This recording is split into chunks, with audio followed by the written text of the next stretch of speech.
In this video, I'm going to be breaking down how I created this car chase. Let's start.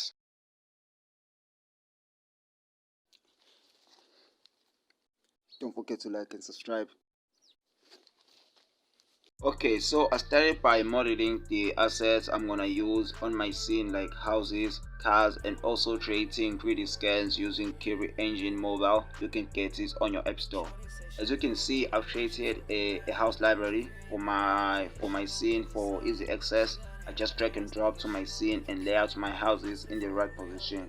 I'll leave a link in the description if you feel like you want to support me by buying my shanty pack. I'm gonna leave a link on the description, and also all textures are baked in 2K, so it's either you can import it whether on Unity, Unreal, or Cinema 4D.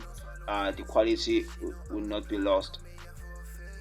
As for the car, I use the rig a car add-on to rig my car. Make sure your naming structure is in the following like mine, or else the add-on will not work.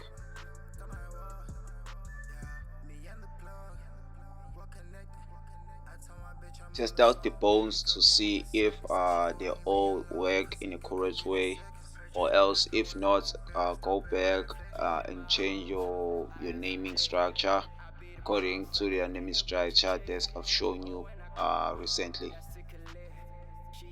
And then after you've generated the rig for your car, make sure you parent the other meshes like doors, car frame to follow the rig.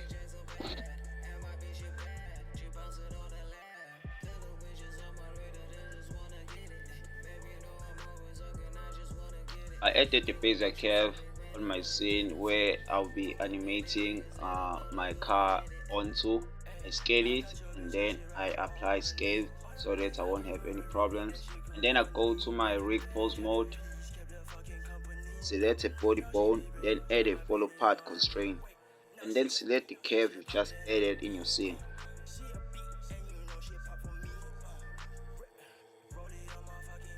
You can play along with the settings until you find your desired settings that works for your scene, because the settings may differ for different scenes.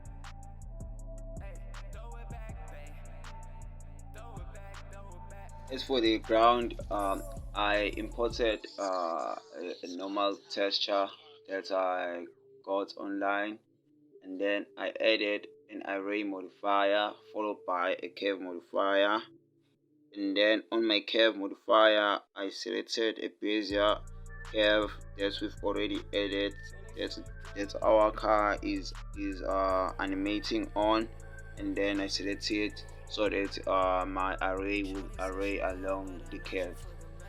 So after I've done that, now I'm just adding some details on my ground. As you can see, I have a close-up camera, so I need more detail since my shot's gonna be too close on the ground, so I need to apply more detail.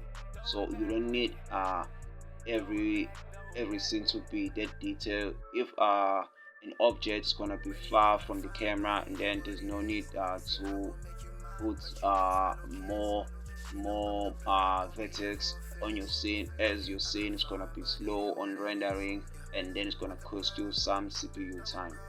So now I'm just placing the dribbles, the scans that I've mentioned, either that I've used the Kiri Engine app on my mobile phone to do. So now I'm just adding them to fill out my scene, and then just give that more depth on the scene.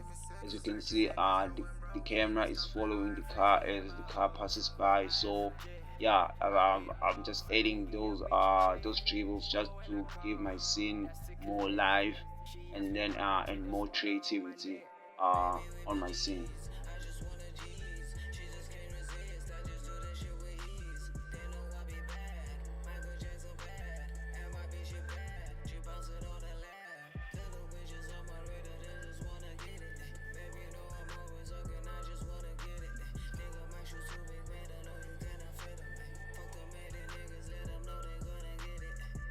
Let me know in the comments if you want me to create a tutorial on how to transitions in different cameras on Blender in one scene, to add multiple cameras and then and transitions in all of them. Make sure you comment down on the comments, and then I'll make a video. Yeah guys, that's it. Thanks for watching, thanks for following along. If you find this helpful, please do by supporting me by subscribing, sharing, and also comment. If you have some issues or you want to ask some questions, I'll be very thankful to help you. Or you can just follow up my social media and join my Discord.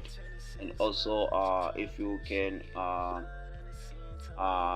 lend at least $10, just consider by joining my Patreon page. It's gonna help me a lot. And also I'm in road to 100 subscribers, so make it happen for me guys. Thanks for watching.